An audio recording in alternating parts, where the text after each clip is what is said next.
बिस्मिल्लाहिर्रहमानिर्रहीम। अस्सलाम वालेकुम स्टूडेंट्स, दिस इज़ माचिमी लेक्चर बॉटनी। आज का जो हमारा लेक्चर है that will start from the genomic library. कल हम लोगों ने जो डिस्कस किया था वो हमने ये डिस्कस किया था कि किस तरह से हम डीएनए रिकम्बिनेंट टेक्नोलॉजी के ज़रिए जीन्स को क्लोन कर सकते हैं। और फिर हमने पढ़ा था कि जीन की क्लोनिंग के क्या क्या स्टेप्स हैं, कहाँ से हम जीन्स को इंसर्ट करते हैं और किस तरह से हम इनको कलेक्ट कर सकते हैं। आज हम जीनोमिक लाइब्रेरी से स्टार्ट करेंगे। तो पहले आपको पता होना चाहिए कि जीनोम क्या है। जीनोम किसी भी इंडिविजुअल के अंदर उसकी जीन्स का फुल सेट है, या किसी इंडिविजुअल के अंदर 1000 जीन्स मौजूद हैं तो वो उसका जीनोम कहलाएगा। यानी full set of genes of an individual is known as genome. Then what is genomic library? A genomic library is collection of bacterial और bacteriophage clones, each clone containing a particular segment of DNA for the source cell. यानी आपने bacteria या viruses की शक्ल के अंदर एक colony इकट्ठी की हुई है और उस कॉलोनी के अंदर यानी वो जो उसके अंदर उस कॉलोनी के अंदर मौजूद जितने भी क्लोन्स हैं सबके पास डीएनए का जो है वो सेगमेंट मौजूद है जो आपने सोर्स सेल के तौर पर सोर्स सेल से हासिल किया था। यानी फॉर एग्जांपल आप ना इंसुलिन तैयार करना चाहते थे, आपने इंसुलिन की जीन किसी से ऑर्गेनिज्म से निकालने के बाद आपने डीएनए रिकम्बिनेंट टेक्नोलॉजी के ज़रिए बैक्टीरिया में इंसर्ट कर दी या किसी बैक्टीरियोफेज में इंसर्ट कर दी और वो बैक्टीरियोफेज जो है वो ग्रो करते गए, अपने नंबर को बढ़ाते गए और एक पूरी की पूरी कॉलोनी तैयार हो गई क्लोन्स की। तो उस कॉलोनी के अंदर जितने भी क्लोन्स हैं उन सब के पास इंसुलिन की जीन मौजूद है। तो आपने सोर्स सेल से एक जो जीन हासिल की थी वो तमाम के तमाम क्लोन्स के अंदर मौजूद है। तो वो जो कॉलोनी है जिसमें जितने क्लोन्स हैं सबके पास जीन मौजूद है, that colony is known as genomic library. For making a genomic library, an organism DNA is simply slides up into pieces and pieces are put into the vector. जैसे हमने पीछे पढ़ा that are taken up by the host bacteria. The entire collection of bacterial or bacteriophage clones that result contain all the genes of that organism. तो इस तरह से जितने भी क्लोन्स होंगे सबके पास वो जीन मौजूद होगी। A particular probe can be used to search a genetic library for a certain gene. अब आपके पास एक पूरी कॉलोनी तैयार है। ऐसा भी होता है कि हमने डिफरेंट तरह की जीन्स को इंसर्ट किया था, यानी हमारे पास एक मल्टी टास्क कॉलोनी मौजूद है। उस मल्टी टास्क कॉलोनी के अंदर से आपने डिज़ायर्ड जीन निकालनी है। उसके लिए अब आप क्या करोगे? आप प्रोब यूज़ करोगे। तो प्रोब बेसिकली क्या है? प्रोब जो है एक सिंगल स्ट्रैंडेड न्यूक्लियोटाइड सीक्वेंस है that will hybridize with a certain piece of DNA. यानी अगर आपने जो भी जीन निकालनी है आपको उसका सीक्वेंस मालूम होना चाहिए। तो उस सीक्वेंस के हिसाब से एक सिंगल स्टैंडर्ड न्यूक्लियोटाइड सीक्वेंस तैयार किया जाता है, उसका कॉम्प्लीमेंट्री होता है। तो हम प्रोब को जो है उस कॉलोनी के अंदर डाल देते हैं और वो जो प्रोब है वो अपने डिज़ायर्ड कॉम्प्लीमेंट्री सीक्वेंस के साथ जाके अटैच हो जाता है। अब हमें कैसे पता चलेगा कि प्रोब जो है वो अटैच हो गया, यानी हम उसको लोकेट कैसे करेंगे? लोकेट करने के लिए ये है कि जब हम प्रोब तैयार कर रहे हैं हम उसको रेडियो एक्टिव या फ्लोरिसेंट जो मॉलिक्यूल्स हैं उससे लेबल करते हैं। यानी जब प्रोब आप तैयार करते हैं तो प्रोब के अंदर से रेडियो एक्टिव रेज निकल रही होती हैं, फ्लोरिसेंट निकल रही होती है, चमक सी निकल रही होती है, जिससे हम पहचान सकते हैं कि प्रोब जो है कहाँ कहाँ पर जा रहा है। और जब वो किसी सीक्वेंस के साथ अटैच हो जाएगा तो आपको चमक नज़र आ रही होगी, आप वहाँ से उसको सेपरेट आउट कर सकते हैं। Bacterial cell each carrying a particular DNA fragment can be placed onto an agar in a petri dish. After the probe hybridizes into the genes of interest, the genes can be isolated from the fragment. Now this particular fragment can be cloned further or even analyzed for its particular DNA sequence. तो इस तरह से हम उसको separate out कर सकते हैं। ये आपको दिखाया हुआ है इस डायग्राम के अंदर के आइडेंटिफिकेशन ऑफ क्लोन्ड जीन। तो क्या किया आपने? Transfer bacteria to agar in a petri dish. आपने बैक्टीरिया को पेट्री डिश में डाला, वहाँ पर आपने प्रोब रेडियो एक्टिव प्रोब डाला, प्रोब जो है उसके साथ जाके अटैच हो जाएगा और फिर वहाँ से हम उसको सेपरेट आउट कर सकते हैं। फिर दूसरा तरीका क्या था जिसमें हम जीन्स को मल्टीप्लाई कर सकते हैं? That is polymerase chain reaction. इसके बारे में हमने पढ़ा था कि इसको हम जो है थोड़े पैमाने के ऊपर जब हमने जीन्स बनानी होती हैं या क्लोन्स तैयार करने होते हैं तो हम पॉलीमरेज चेन रिएक्शन को यूज़ करते हैं। तो Kary B Mullis developed the polymerase chain reaction in 1983. Earlier method of obtaining multiple copies of a specific sequence of DNA were time consuming and expensive. यानी जो DNA recombinant technology है उसमें time भी ज़्यादा लगता है, एक्सपेंसिव भी है। In contrast, PCR can create millions of copies of a single gene or any specific piece of DNA quickly in a test tube. PCR is very specific. The targeted DNA sequence can be less than 1 part in a million of the total DNA sample. यानी बहुत specific है, यानी अगर target DNA इतना छोटा भी होगा तो PCR जो है वो उसको मल्टीप्लाई कर लेगा। This means that a single gene or smaller piece of DNA along all the human genes can be amplified using the PCR. PCR take its name from the DNA polymerase, the enzyme that carry out the DNA replication in a cell. PCR का नाम जो है polymerase enzyme की वजह से रखा गया, यानी polymerase chain reaction हम इसे कहते हैं. It is considered a chain reaction because DNA polymerase will carry out replication over and over again until there are millions of copies of the desired DNA. इसलिए हम इसको chain reaction कहते हैं. PCR does not replace gene cloning. आप इसको gene cloning से replace नहीं कर सकते हैं, लेकिन फिर भी आप इसको जो है वो यूज़ कर रहे हैं, विच इज़ स्टिल, यानी कि वो कह रहे हैं जो जीन क्लोनिंग है it is still used when ever large quantity of gene और प्रोटीन प्रोडक्ट इज़ नीडेड. हाँ, जब थोड़ी बहुत की ज़रूरत होती है तो हम PCR को यूज़ कर रहे हैं. Before carrying out PCR, primer sequence of about 20 bases that are complementary to the base on either side of the target DNA must be available. तो PCR करने से पहले आपको प्राइमर चाहिए.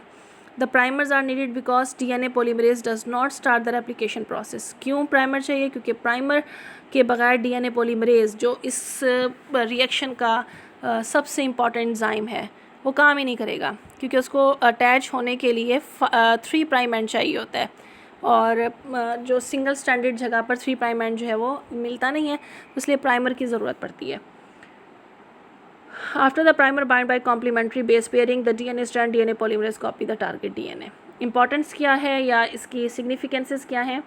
DNA polymerase is used is temperature insensitive enzyme extract from the bacterium Thermus aquaticus which live in hot springs. यानी जो DNA polymerase है ये temperature insensitive है, हाई टेम्परेचर का इस पर कोई असर नहीं होता, क्योंकि जिस बैक्टीरिया से निकाला गया था Thermus aquaticus वो हॉट स्प्रिंग्स में रहता है. Commonly this enzyme is also known as the Taq polymerase. It can withstand high temperature which is used to separate double strand DNA. Therefore replication need not be interrupted by the need to add more तो इस तरह से वो कहते हैं कि high temperature पे भी रेप्लिकेशन डिस्टर्ब नहीं हो रही. PCR is done these days in an automatic PCR machine or thermocycler which is a routine piece of equipment in any laboratory. तो PCR जो है वो अब हमारे पास ऑटोमेटिक आ गए हैं. अब हम उनमें सिर्फ और सिर्फ डाटा एंटर करते हैं और ऑन कर देते हैं और अपना सारा का सारा वो काम कर लेते हैं. यहाँ पर आपको PCR का रिएक्शन दिखाया हुआ है.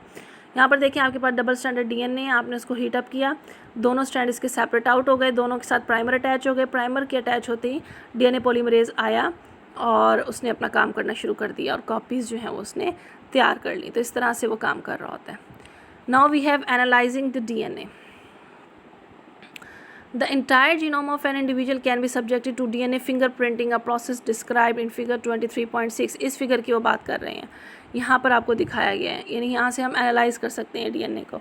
ये आमतौर पर यूज़ किया जाता है, जैसे आप लोग देखते होते हो, जैसे मूवीज़ वगैरह में भी हम देखते होते हैं कि फिंगरप्रिंट्स के ज़रिए जो है मुजरिम को पहचाना, या मतलब किसी का बाल मिल गया उसमें से DNA का सैंपल निकाला और उसको पहचाना.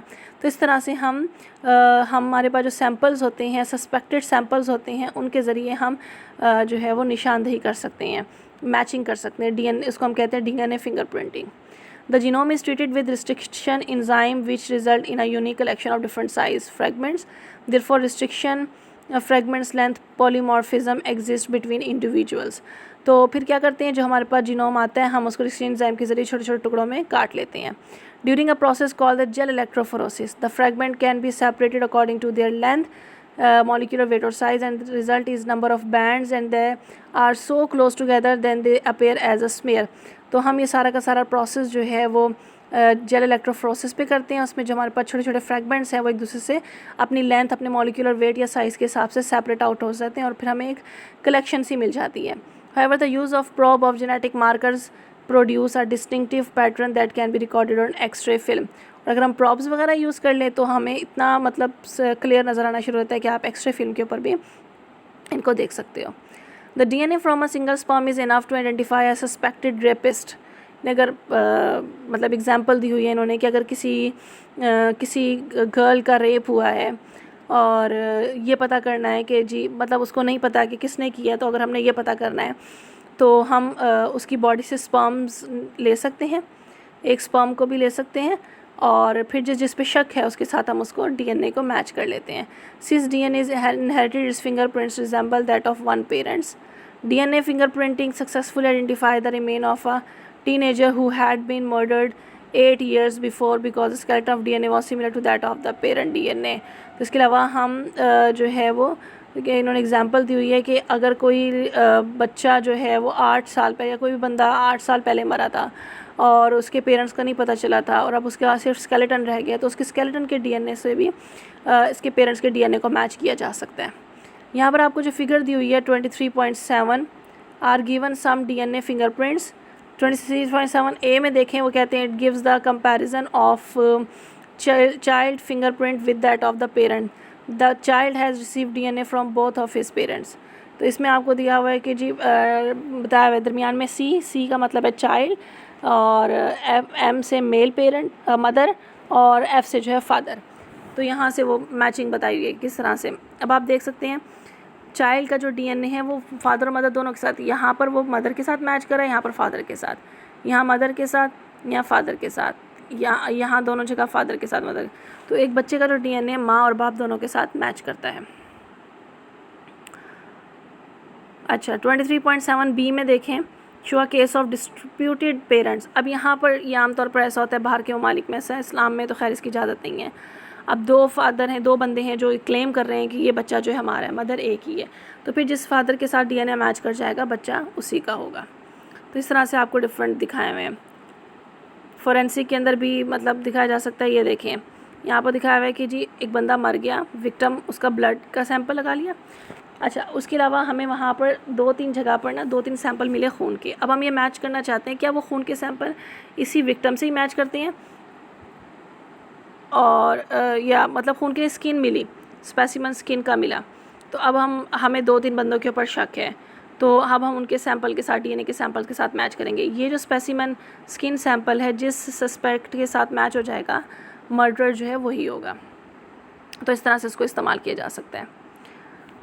23.7 के बारे में वो कहते हैं it show DNA fingerprints which have been presented at forensic evidence. A criminal on a deserted place assault a woman. She scratched his face in her defense, but he murdered her and ran away. यानी उसके नाखून के अंदर फिर skin मिल गई। Forensic scientists recovered mother's hair and skin cells from the underneath her nails. They prepared DNA fingerprints from blood of the victim, from murderer's skin and hair, and from 3 suspect blood. इन्होंने fingerprinting की, 3 लोगों पे शक था उनका उस victim के blood से, और वो जो स्किन और हेयर्स के सेल्स मिले उससे। तो उस तरह से हम कंपेयर करके बता सकते हैं। PCR amplification and analysis can be use. हम कहाँ इस्तेमाल कर सकते हैं? To diagnose viral infection, genetic disorder and cancer, in forensic laboratory to identify the criminals, to determine the evolutionary history of human population. It has been possible to sequence DNA taken from 76,000 years old mummified human brain and from a 17 to 20 million years old plant fossil from PCR amplification. यानी ये इतना quick और इतना important phenomena है कि आप इतने हज़ारों साल पहले भी ऑर्गेनिज़म जो थे जो मर गए, जिनके सिर्फ फोसल्स आपको मिल रहे हैं, उनके भी आप सीक्वेंस को मालूम कर सकते हो। तो ये था हमारा आज का लेक्चर। यहाँ तक अगर कोई मसला है तो आप मुझसे पूछ सकते हैं। बेस्ट ऑफ लक, अल्लाह हाफिज़।